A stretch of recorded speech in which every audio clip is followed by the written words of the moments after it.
What is up, everybody? Welcome to another crunch time here on Roto Grinders, getting you ready for a Major League Baseball slate in DFS.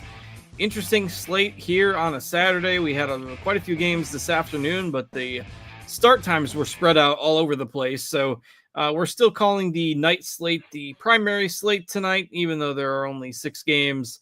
We'll walk you through those here over the next hour. We've got 1 hour until roster lock at 7:15 Eastern time. So we'll break down those 6 games. It was a pretty entertaining afternoon slate as well. We had the Wind game at Wrigley Field that went off for, I believe, a 10 or 11-7 final score there in Chicago, and just some hot weather kind of going across the country as we head into the summer, first full day of summer here.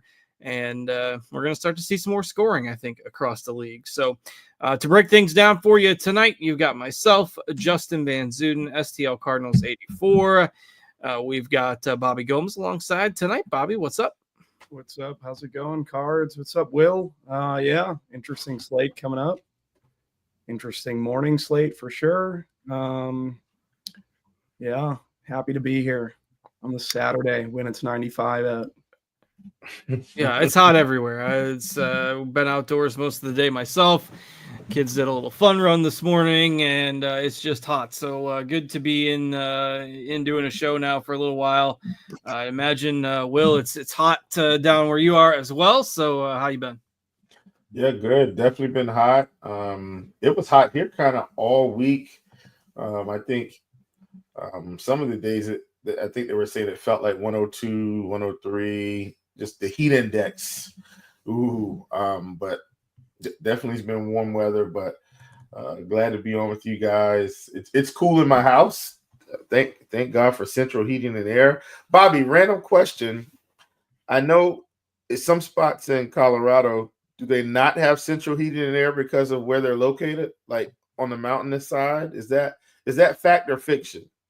I'm not in Colorado. I'm from Boston. I don't know. You're right. Yeah, Bobby, I actually knew that. I don't know why my mind was taking me to Colorado. I actually think that's a fact, not fiction. It's probably that backdrop just looks like a Colorado, looks like a Colorado living room. The chat will clear that up for us, whether or not that's fact or fiction. But I remember, that it's not related to Colorado at all, but I remember when there was a big heat wave last summer in the UK, and everyone was talking about, because of the design of all the houses and stuff in the UK, there's a ton of places that don't have, central heating and air in the UK, and that heat wave was causing a massive problem over there, I believe, last summer because, it was 90 degrees or 85 degrees, and everyone was like, well, it gets to 110 in Arizona, and then, it's just the difference in the climates and how things are built, retaining heat and stuff like that. So I can't speak for Colorado, but I do remember reading that about the UK last year. But this heat wave is really taking hold in the Midwest. It's going to keep moving east. I know they're playing the first game of the College World Series Championship Series tonight in Omaha. And right now in Omaha, it's 98 with a heat index of 104. So that'll be a nice swelter of a game in Omaha tonight before the sun goes down. We did have most of the big weather games this afternoon. It was hot in Chicago for the Cubs game, of course. It was very hot in St. Louis for the Cardinals game this afternoon. But the night games tonight, really nothing impactful in the way of weather. No rain concerns anywhere. It's 87 degrees in Philly. It is hot in Colorado. Which Coors doesn't really need the help, but Colorado is the big spot where you've got the hot weather and the good hitting conditions.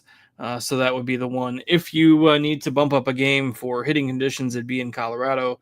Just another nice feather in the cap for Coors Field game that already usually looks pretty good. And the Rockies, by the way, we'll talk about this more, but the Rockies leading the league in ISO over the last 2 weeks. So they're at least showing a little bit of life over these last couple weeks. So how we'll do this, since we've got an hour and only 6 games, we'll take a game-by-game approach. We will give you the position-by-position breakdown after. We've discovered here on the weekends that we kind of do have time to do both of those things when we have a full hour. So we'll go game by game first, just kind of in the order that they are showing in our lineup HQ tools, and then we'll do the position by position breakdown after that. And so without further ado, we'll go ahead and get into it. We've got the Mets and the Phillies as the first game on the slate. This game has crept up to a 10.5 run total now, which is a pretty big total. Mick Abel and Griffin Canning are your two pitchers in this game. Not a whole lot of ownership projected for, really a ton in the way of this game for a 6-game slate. Some of the bigger Mets bats have a little bit of projected ownership, but Bobby, I'll give you first crack here. Mets and Phillies. We're looking at pitching. We're looking at bats. I'm looking at bats, specifically from the Mets side. Mets are currently my second highest stack versus Mick Abel. Soto, Alonso, Jared Young, I think is fine for that price tag. I think he's $2,900. Ronnie Mauricio, is that how you say his name? Yeah. Interested in him. Nemo. I like pretty much all the Mets backs. On the Philly side, like mainly just Schwarber and Kepler versus Canning. Canning's shown regression in his last 2 starts, so I'm not really getting to any Canning. Not getting to any Mick Abel, and not many Phillies bats. I think I have 10% of lineup exposure are the Phillies. So yeah, I'm probably just, I don't think I'm 5-manning them currently. It's mainly just 2 and 3 stacks. So, like I said, Kepler, Schwarber. I guess you can go to Turner as well. Yeah, it's just for whatever reason seems generally tough to love the Phillies lineup when Harper has been injured, but and it surprises me that we've got as much projected ownership as we do on the Mets. I did kind of like them early in the day as a sneakier potential offense to target. I figured with Abel's been pretty good. The Mets have lost 7 games in a row. You just know they're not going to be held down for too long, but DFS players are pretty sharp these days. And we do have some ownership on the Mets, despite the recent struggles that they've had. You just know that they're probably going to bust out of that slump here at some point. So, Will, I'll throw this over to you. Mets, Phillies, what are we looking at here? Yeah. Just, people may be interested in the Mets today because they're just out of Citi Field in a much better hitting park in warmer weather. Not to not acknowledge the brilliance of or how smart DFS players have become probably since we all started playing DFS. It's definitely a sharper field, generally speaking. But I definitely think that could be contributing. I like the Mets also. I'm probably a little bit heavier on the Phillies than I am the Mets. Once again, this lineup isn't. I agree with you when Harper's in the lineup. Man, it's just that one extra bat does seem to make a difference. But I don't trust Canning right now, and so I want to continue to take advantage of that. If I had to pick one guy from the Phillies right now, most likely. It's going to be Schwarber. I mean, he's still got a 238 ISO against right-handed pitching. K rate's up there at 354 WOBA, the 13% walk rate, and that's on the season. So I do really like him as a backup. Obviously, it's Kepler, and not just because it's lefty righty with the platoon advantage, but Kepler's just been hitting the ball pretty well overall this season, and it's definitely been a bright spot for them. Not that he wasn't good in Minnesota, but he's been a bright spot for them. Had a pretty nice little stretch of fantasy points too. I think at one point, Cards, I think out of maybe 4 or 5 games, he'd going for double digits and probably 5 or 5 or 4 or 5, something like that. I mean, he had a pretty nice stretch. So definitely like Kepler. Those would be my 2 favorite bats, Schwarber and Kepler.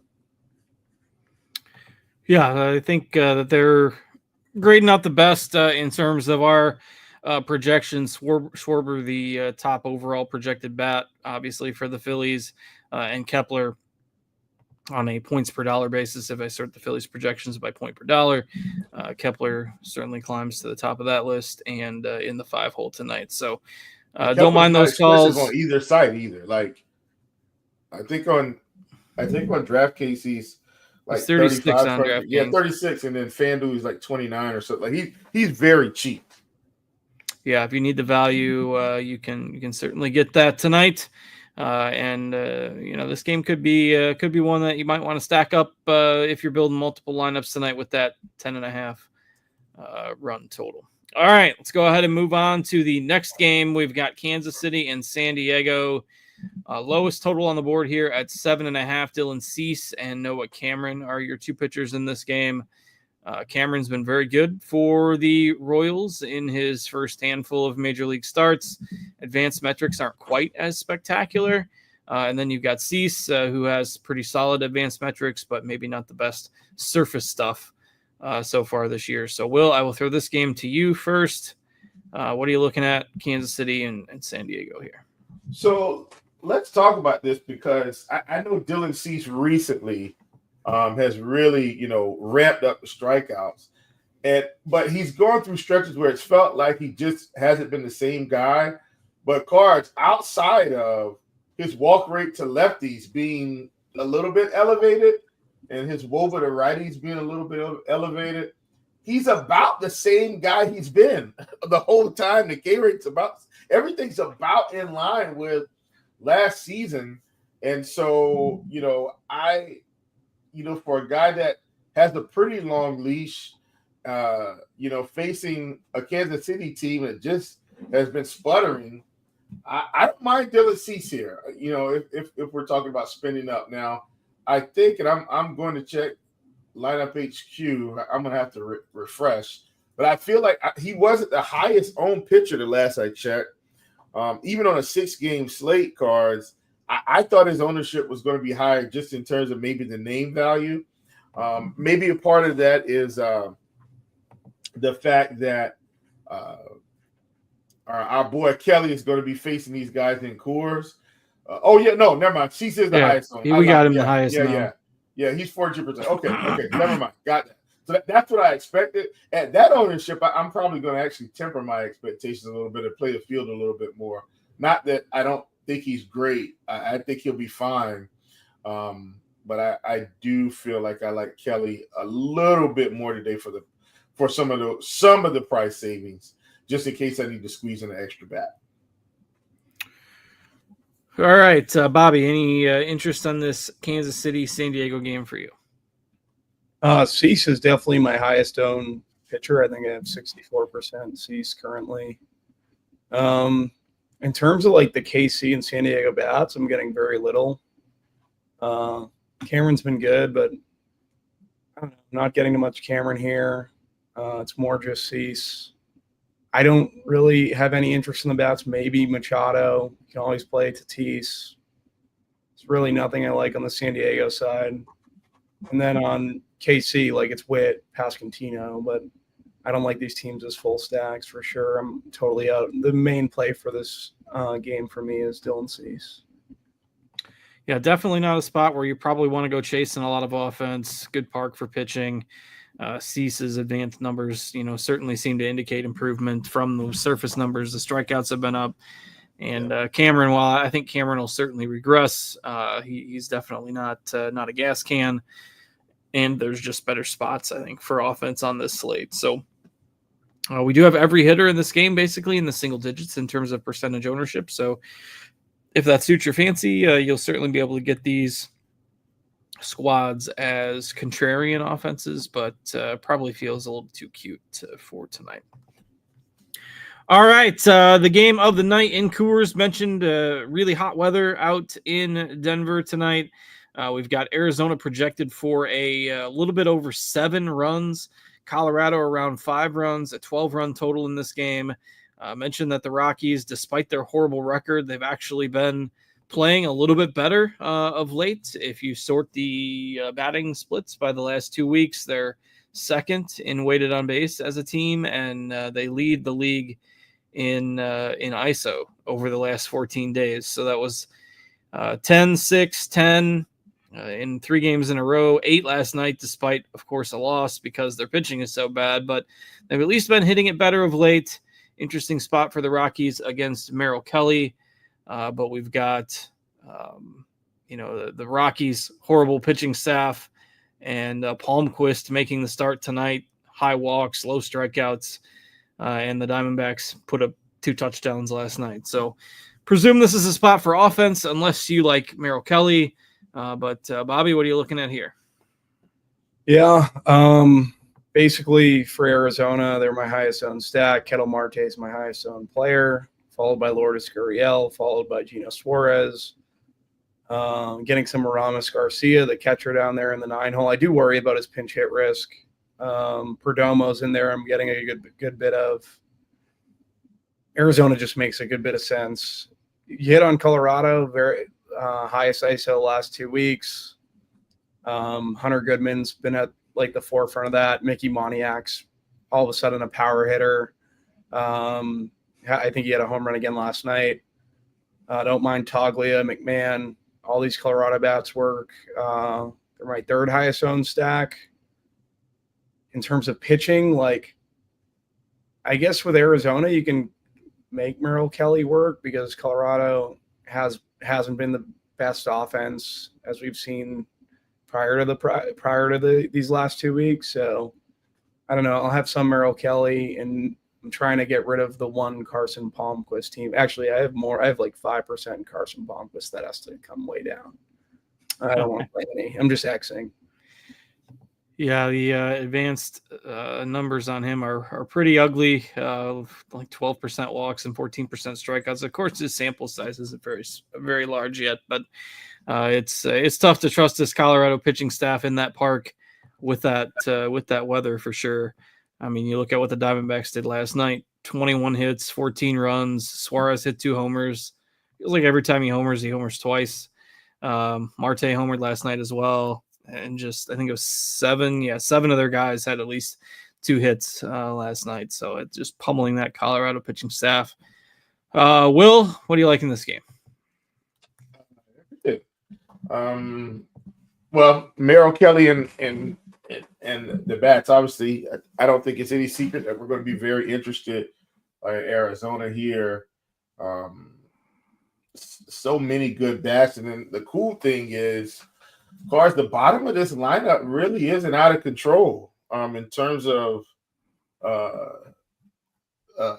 the pricing. So essentially, where maybe we wouldn't want to pay as much, like Ketel Marte 6,200 on DraftKings and Perdomo's 5K. And I'm not saying we got to play all these guys, and Suarez is 5K.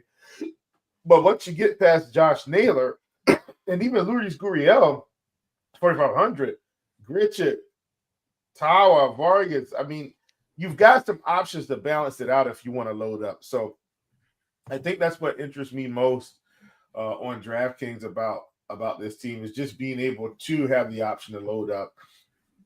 And then when you go to FanDuel, I mean, they're just not expensive at all. So I got to think, Cards, on FanDuel, this team is going to be, I mean, through the roof with ownership. Because of the slate. I'm definitely not playing Carson Palmquist. I'm probably more of a one-off player of the Rockies. And I know you talked about that ISO card. So essentially everybody, Cards, is giving you the winning formula for the night slate. Play the Rockies with their ISO and the increase in print money. Just man, I don't think I can actually stack them as much though. But obviously Colorado's a great stack tonight, and you can't really go wrong. Yeah, I mean, obviously they are a little bit more risk reward with how they've played for the year as a whole. But you know, when they get it rolling in their home park, they can certainly score with the best of them, even though they're not the most household names. Obviously, we'll talk about some of the guys in the position by position breakdown a little bit, but I think Kelly is playable at pitcher, and I think the Rockies are playable as bats. If you're just doing one entry, you're not doing that. But if you're building 30, 40, 50 lineups tonight in GPPs, throw some Colorado stacks in there, throw some Kelly lineups in there. I mean, it's possible that they could both get there, right? We saw that game last weekend where Grant Holmes struck out like 15 Rockies and the Rockies still scored 10 runs. So it's just weird how things work in baseball sometimes. I wouldn't stack the Rockies with Merrill Kelly in the same lineup, but if you're building a bunch of lineups, I think you get some exposure to both. All right, let's go ahead and move to the fourth game on the slate here. We've got Houston and the Angels. They played an extra inning game last night with Houston pulling that out 3-2. 8-run total here. Both teams projected for around 4 runs. Brandon Walter going for Houston, a rookie that's been pretty good in his first few starts. And Jose Soriano, who's also been pretty good as of late, going for the Angels. Some cheaper pitching options here, but a game with a lower total. Will, what are you looking at? Houston and the Angels. So this was interesting to me because you got two pitchers that cards. I guess I'll use the term household. They're not really household names, right? But Soriano 6,400, and then Brandon Walters 8,200, at least on DraftKings. And if you want to get to cores, like, you can absolutely get it done. I don't think Soriano's a bad play. Now, do I think Soriano's going to go out here and pick up 20 fantasy points tonight, cards? I don't think so. I mean, he's done it, right? I don't think 20's in the cards tonight. I could also be wrong. Is Brandon Walter going to go out here and pick up 20 fantasy points? Maybe. But I do like both of these pitchers. Soriano more for the price, and then Walter more for what he may have available to him in the strikeout department tonight. Now, once again, this is still limited at bats.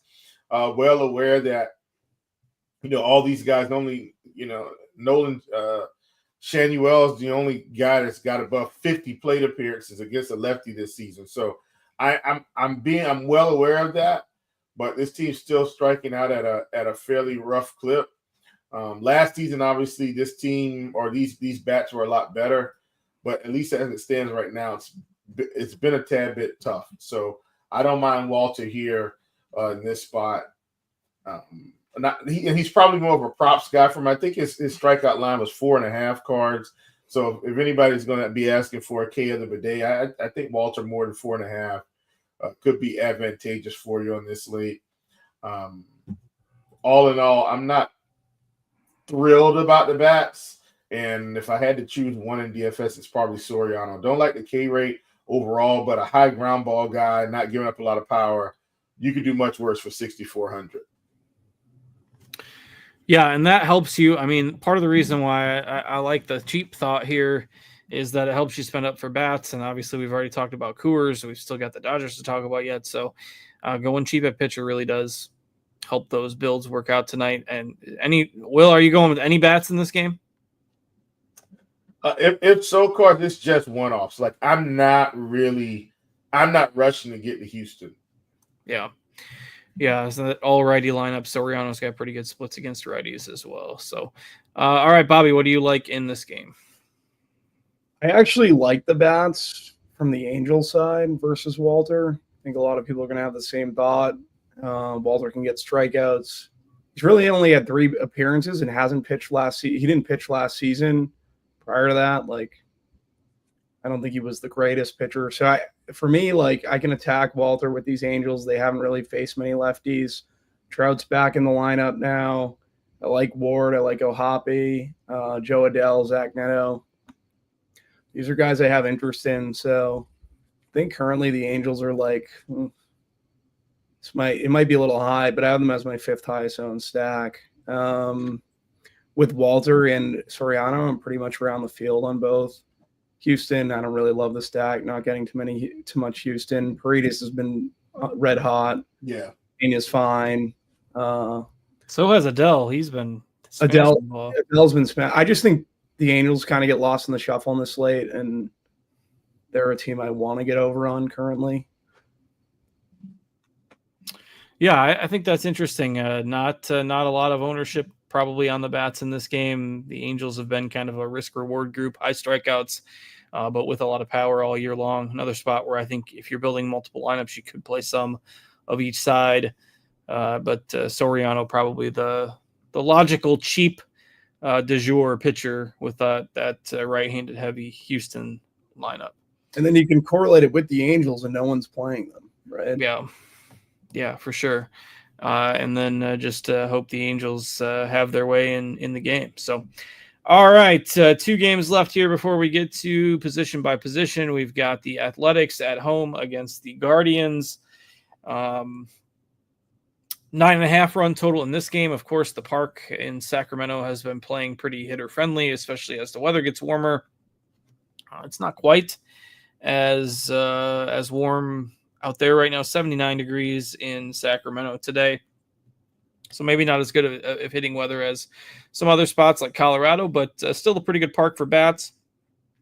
For some reason, MLB had Logan Allen as the starting pitcher almost all day. They had Logan Allen listed as the starting pitcher, and he just pitched 3 days ago, so he'd have been on 2 days rest. Knew it wasn't going to be Logan Allen. It was Luis Ortiz's day, and now the official lineup is out. So Luis Ortiz is in there pitching for the Guardians tonight. It's Mitch Spence for the A's. Both pitchers are under 7K on DraftKings, but we do have some interesting hitting spots in this game as well. So I think where you take this game could be a pretty interesting approach, one way or the other. And pitchers are going to get some ownership, and the bats are going to get some ownership. So, Bobby, what are you looking at in Cleveland and the A's? Cleveland's my 4th highest owned stack. J. Ram, I love. I think he's a really good play as always. I haven't rerun since their lineup came out, and we have 2. I think there's 2 people in there that I didn't expect to be in there. Yeah, I think Angel Martinez is in. He wasn't in our projected lineup. I forget who the other one was, but Juan, Manzardo, Ramirez, Santana, Schneemann. Jonathan Rodriguez, maybe. Was he in our? I think he might have been in our projected.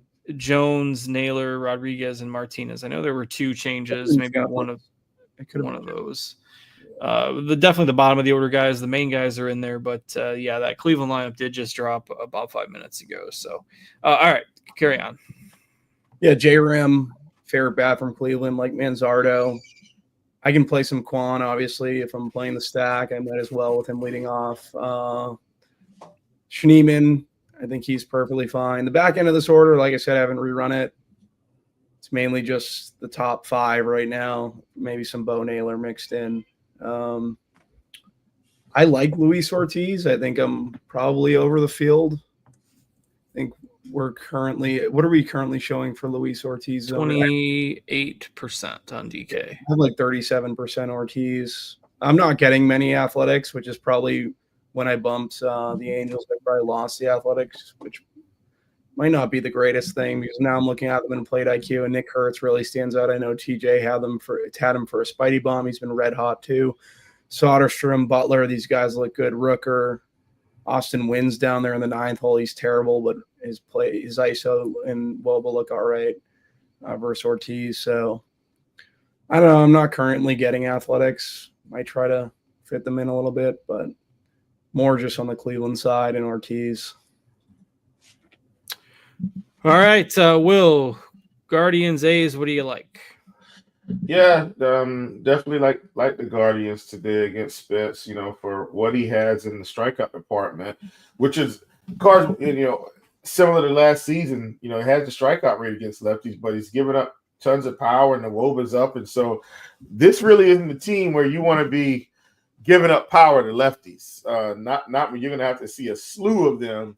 I mean, the first 5 bats are going to be lefties. So if he's not on his game cards, I'm not saying Cleveland's just going to, open up a can on Mitch Spence right away, but he's going to have some tough outs here if he's not able to get these lefties out early in this game. So I love the Guardians call.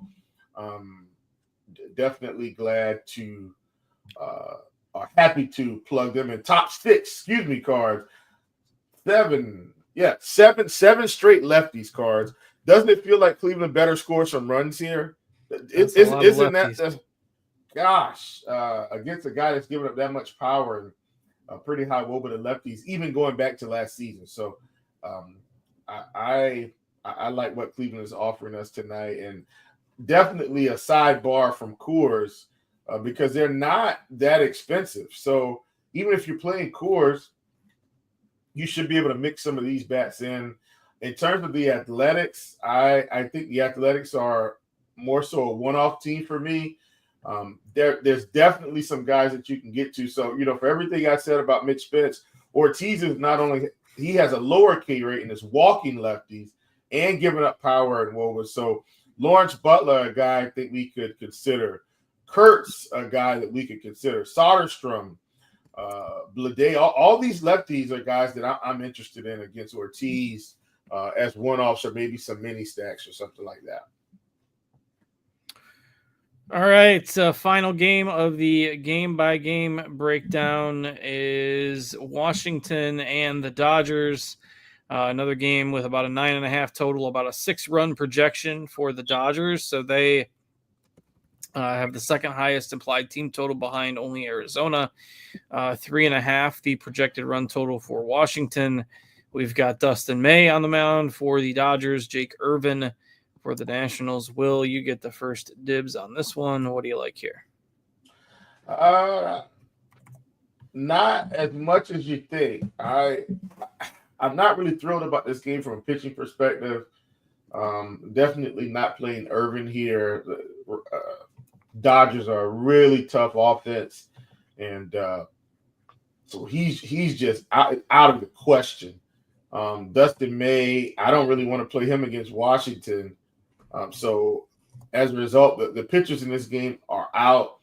I just think top to bottom, this is probably your secondary game, I would say, Cards, in terms of where you could really see some offenses make up some ground. And that's nothing against the Guardians or nothing against the Mets or the Phillies. But, I mean, the Dodgers are a professional offense, man. They've got so many good bats. So I think the Dodgers could make up some ground here. But you're also going to have to pay for them, Cards. So if you're playing the Dodgers, I think what you're saying is, this is my team where I'm building against Coors Field, hoping Arizona fails, and the good old Dodgers come through with the late night hammer and beat Jake Irvin's face in.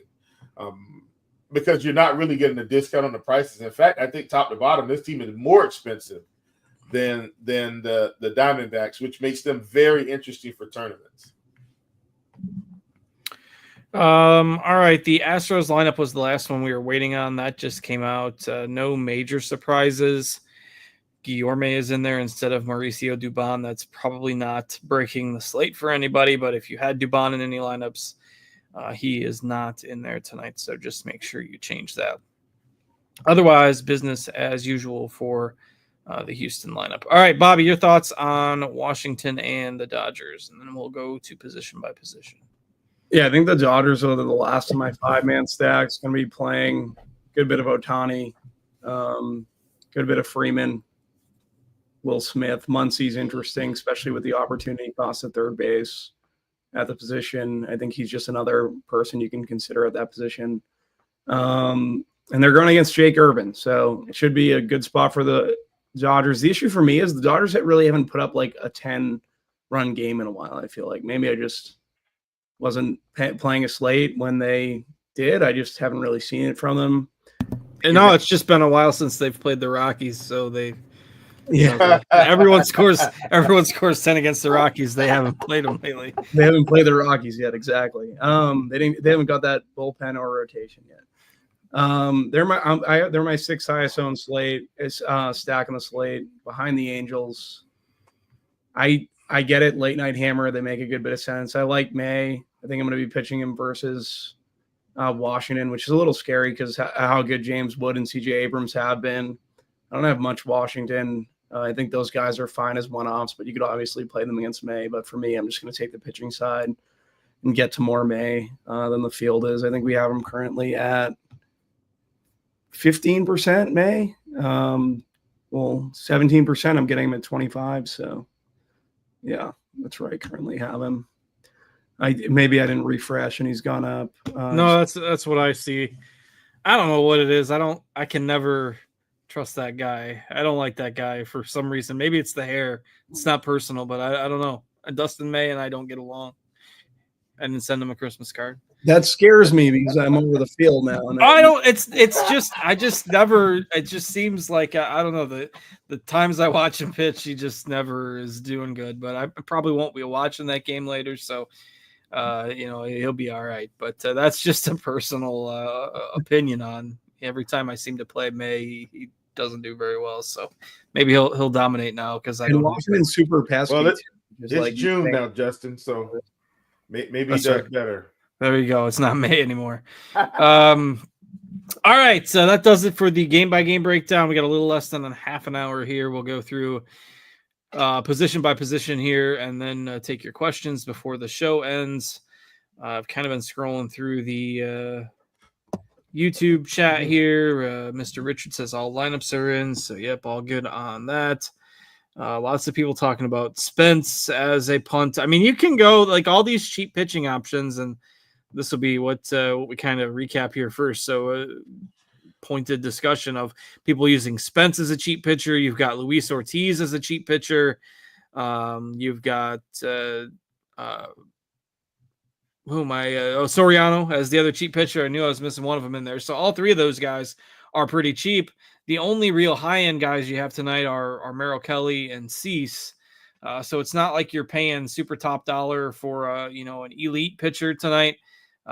Even on DraftKings, if you go Cease and one of the cheap guys, it gives you plenty of money to spend for bats. If you go with the double cheap guys like Ortiz, Spence, Soriano, two of those three, it really opens up the salary for bats. So, Will, what are you doing with your pitching choices here? So, I talked about Dylan Cease. I definitely think so. There's a path, cards, where you can get Dylan Cease and let's call it a Merrill Kelly. If you're doing that, most likely in my head, I'm probably getting to a lot more Cleveland than Arizona, if you will. But there's also the path where if you're trying to get Arizona exclusively, or the Dodgers, if you will, I think in that case, it's either Cease and one of Soriano or Ortiz, or Kelly and Soriano or Ortiz. I think I don't really want to play Dustin May. But his price is interesting. But I still think why pay for that when I can still get Ortiz and Soriano? So all in all, cards, my combinations are Cease and Kelly, Cease, Ortiz, Cease, Soriano, Kelly, Ortiz, Kelly, Soriano. That's how I'm approaching the slate. Yeah, fair enough. I think it certainly makes sense. I think the Cease plus Kelly combo builds will be a little bit more contrarian tonight, especially if people that are playing Arizona or the Dodgers. It's tough to get both of them in there, but if you're playing a cheaper stack, it can certainly be done. Bobby, what are you doing at pitcher here? Yeah, Cease and Ortiz are my 1 and 2. Then May, Kelly, Soriano, I'm pretty flat between the three of them, just right around or above the field. Walter, I'm probably going to be under the field. We have him for 15%. And Cameron, same thing. Not getting to any Cameron. That's mainly my pitcher pool. I have like one Palmquist and one Mitch Betts, but yeah, not really considering them. All right. I think Cease and Soriano is probably my favorite combination. It's all the same kind of thought process. I mean, Mick Abel, you're probably not using tonight. I'm not using Cameron either. I think Brandon Walter's okay. I'd use Walter before Dustin May, but as I just mentioned a few minutes ago, it's more of a personal preference. I think Spence is okay as well. I don't have a ton of him myself. Rather just go down to Soriano at 6,400 against that huge right-handed heavy Houston lineup. All right, Bobby, I will throw it to you first for stacks. Obviously, Arizona and the Dodgers are the two teams projecting the best. What do you got for stack exposure tonight? Yeah, Arizona, the Mets, Colorado, Cleveland, LA, the Dodgers, and Philly. I ended up bumping Philly a little bit just with how Griffin Canning's kind of pitched. It doesn't seem like he's a great value. Some of these Philly bats could get there. I know we talked about them earlier in the show, and I wasn't as interested, but it's a good ballpark for hitting. I don't know. That kind of runs out my top 6. Then everyone else is just getting to a little, but not much. Playing 150, so playing. Scott Davies on in the YouTube chat did ask about any differences with the pitchers on FanDuel. So there is a bit of a difference in the pitching on FanDuel compared to DraftKings in that the cheap guys aren't quite as cheap. I mean, there is a much smaller price difference. Like Luis Ortiz is 8,800, Jose Soriano is 8,600 on FanDuel, whereas Cease is 98 and Kelly is 95. So, A, you only get one pitcher on FanDuel, and B, there's not a huge price discount. Except with Spence, he's really the only guy that's notably cheap. So, I would probably just get to Cease over there. But if you're going cheap, Ortiz and Soriano, I think, are still fine, but they're not going to grade out as well just because you're not getting as much of a discount on them over on FanDuel. All right, Will, what do you got for stacks tonight? So I do really like the Dodgers as a sneaky stack that I think people just aren't going to get to because we like Arizona. So really like them. Really like the Guardians for their prices. I like the Phillies. So those would, I guess, be my three: Phillies, Guardians, Dodgers for stacks not named the Arizona Diamondbacks. All right, let's see. I got to pull up how I had them ranked here. I know I had Arizona number one. I'm a little bit lower on the Dodgers simply because of the salaries, but I had the Mets number two, Cleveland number three, the Dodgers four, Colorado five, Oakland. Athletics number six. I'll take my 5 lashings for mentioning Oakland on air. Sorry to the A's brass that you just dare not mention the city ever again. All right, let's move to position by position here, and then again, we'll take your questions. We've got 19 minutes left until lock. I would prefer those questions in the Roto Grinders Discord, rotogrinders.com/Discord. You can get in the live stream chat channel. You don't have to be a premium subscriber to get access to that. Just a free Roto Grinders member. Hop on into the Discord, get to the live stream chat channel, and we'll take your questions in there in a little bit. All right, Will, I will throw it to you first. We start with catcher. What are we looking at there tonight?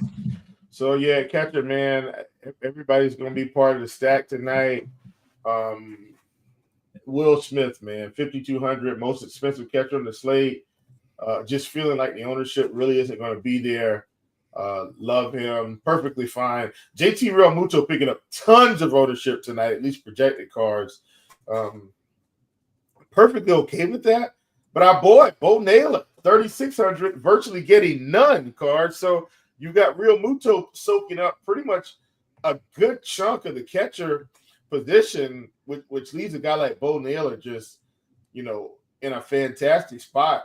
If you think Hoppy could hunt for some power tonight, I don't even mind him against Walter, even though I like Walter from a prop perspective. So I think the catcher position is actually pretty interesting. Not going to get a whole lot of Will Smith from the field, who's one of the best catchers on the slate, and then you got Bo Naylor and that Cleveland stack that we love that people just seem disinterested in playing.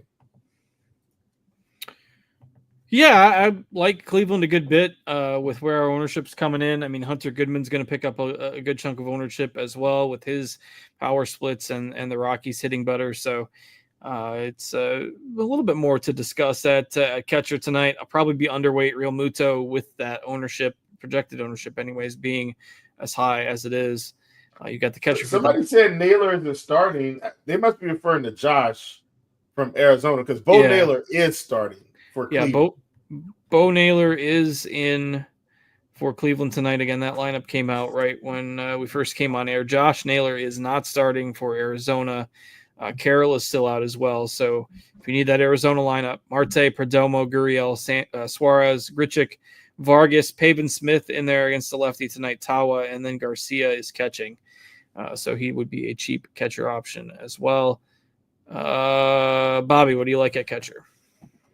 Yeah, Ramos Garcia for Arizona, probably going to be my highest own because he's in the best offensive environment. He's batting ninth, but he's cheap, so I'm fine with that. Coors Field catcher on the cheap. Always works. Always works. What's Black Panther reference there? 60% of the time, all the time, or whatever, from Anchorman. Hunter Goodman's my second. Logan O'Hoppe is probably my third versus Walter. Like Logan O'Hoppe a good bit. then Will Smith and Franmo, I think, make a good bit of sense, and that's pretty much catcher for me. All right, so let's go ahead and move to first base, where, again, Josh Naylor is not in there tonight. You do have Ohtani at first base on DraftKings, though you can also play him in the outfield. You got Toglia here. Nick Kurtz, who was mentioned earlier in the show, who's been hitting the cover off the ball. Freddie Freeman, Pete Alonso as other spend-up options. So pretty deep position here tonight. Bobby, what do you like at first base? Yeah, Ohtani's going to be the guy that, Sex Panther, Dean said. Sex Panther. Of course, he's the one that chimed in with the reference. He chimed in, yeah. That was minus 1,000. Ohtani's going to lead it off for me at first base. Got a bunch of Ohtani. Toglia right there for the Rockies. Been hitting the cover off the ball, contributing to that ISO increase in the last 2 weeks. Jacob Young, cheapy for the Mets, I don't mind. Kyle Manzardo for Cleveland and Pete Alonso for the Mets. It's going to be like my main first baseman. All right, Will, what do you got at first base? Well, I keep talking about the Dodgers, and obviously Ohtani's there. I think I'll get Ohtani in the outfield tonight for what it's worth cards. I think Freddie Freeman is definitely going to lead the way for me at first with my Dodger stats. Definitely like him. I'm perfectly fine with Carlos Santana against Spence. We had mentioned Kurtz just in passing, talking about him against Ortiz at 3,700. That's a good one. And ironically, he's not picking up any ownership either. I think we mentioned Manzardo. I'm fine with Manzardo. I do, but I don't want to overlook Santana. So it feels like Santana's getting no ownership. Manzardo's getting tons of ownership. I think he should be getting exposure to both. So that is where I am. All right. And let's see. A reminder, you can start getting your questions in the Discord if you want. We'll get to those in a few minutes. Hit that thumbs up button, by the way, on the YouTube stream as well. We do appreciate that. Don't have TJ here to remind you to hit the thumbs up button. So I got to do good by TJ. Make sure you're hitting that like button. And, of course, subscribe to the channel if you aren't already. I believe that brings us to second base. Will, what are you looking at second tonight? Yeah, it's at second. Ketel Marte is at the top of the list for good reason. He should definitely be one of your top options. I don't see why you wouldn't in terms of where he's landing against Palmquist. I mean, this feels like a multiple home run game waiting to happen. Schneeman's down here at 3,800, a guy that I think is really good. You get my boy. So Tommy Edman cards, man, he's actually kind of been one of my favorite players down here in the 9 hole. I think this is an interesting spot for him. Sticking him in your stacks in the 9 hole. I'm very interested in that. And I'll leave it at that. That's mostly who I want to get to. I miss Tommy Edman. He was a good player for the Cardinals for quite a few years there. So never hate seeing Tommy Edman do well. And of course he got traded to the Dodgers at the deadline last year and then went and got a ring. So nice and easy for him. Jeff McNeil, another guy I think at second base that's interesting tonight. Has pretty surprising power splits against the righties this year. And Schneeman, possibly my favorite Cleveland bat. So in addition to Marte, I think there are some interesting options here. Bobby, anybody else to add in the mix at second base? Yeah, you guys hit on Marte. He's probably everyone's highest owned player. He's currently, I would imagine, mine, 42%. Vargas there as well for Arizona. Not even going to begin to try to pronounce his first name. You hit on Jeff McNeil. I'm going to have some Rengifo folks. I'm playing the A's. I mean, not the A's, the Angels. Arcia for Colorado, and Tommy Edman to round it out. So that's basically my top 5 second basemen. Yeah, I probably don't need to go super deep at the position today. I think that takes care of it pretty good. All right, Bobby, I will throw third base to you first. What do you got over here? Yeah, it's going to be Gino Suarez. He's going to be my main guy in.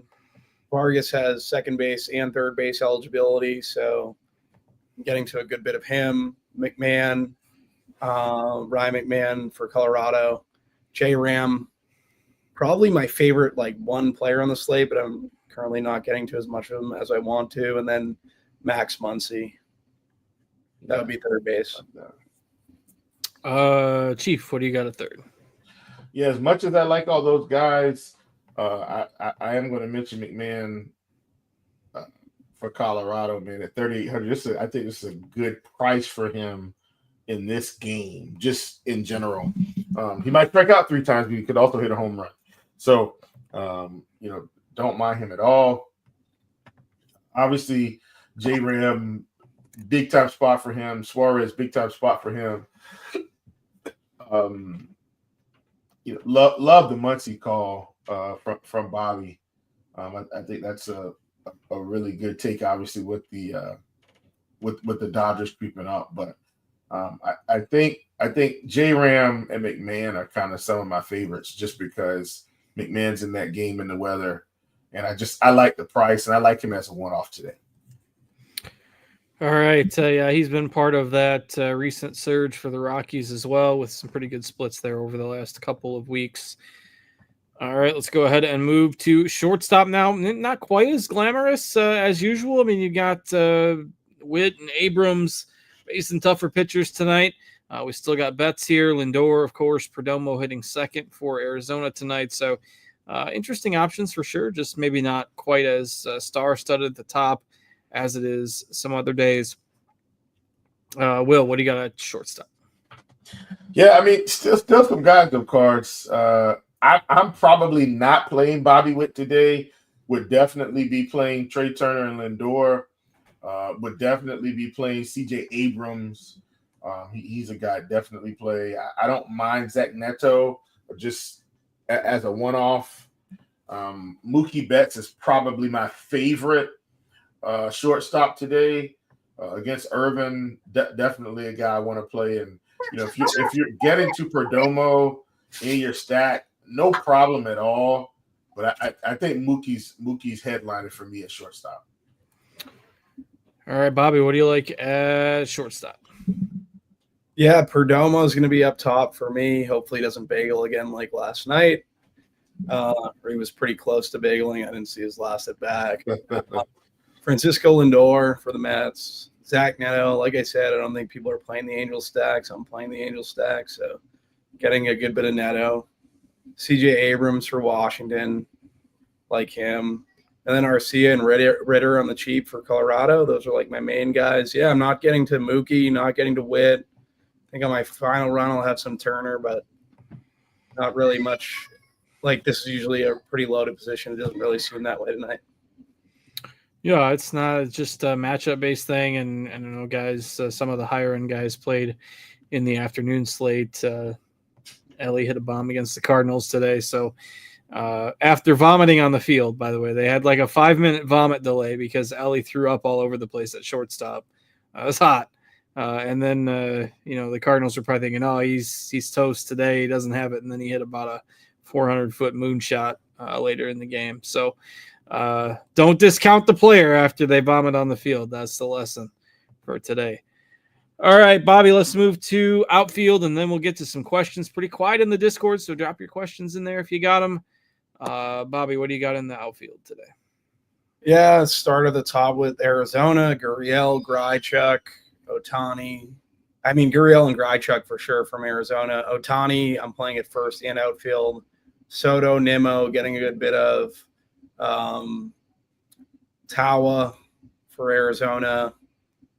I'm playing some Freeman for Colorado. Stephen Kwan, Joe Adell, Mike Trout, and like these Angels that no one wants to play, but I'm fine playing them. Taylor Ward, bunch of outfielders, Schwarber, all the outfielders. Give me all the guys. Yeah, fine options here at the various price points. I think you're probably getting one spend-up guy probably, but then, Grichuk's pretty cheap on both sides. He's hitting fifth tonight, always has pretty good splits against lefties. We talked about Kepler a good bit earlier in the show. I know Chief likes the Cleveland guys a good bit. So, Chief, what are you doing in the outfield? Yeah, definitely the Cleveland guys. And I know I mentioned Schwarber also at 5,800. These are just guys like Schwarber, Betts, some of these other expensive guys, Ohtani, these are guys that people probably aren't playing as much.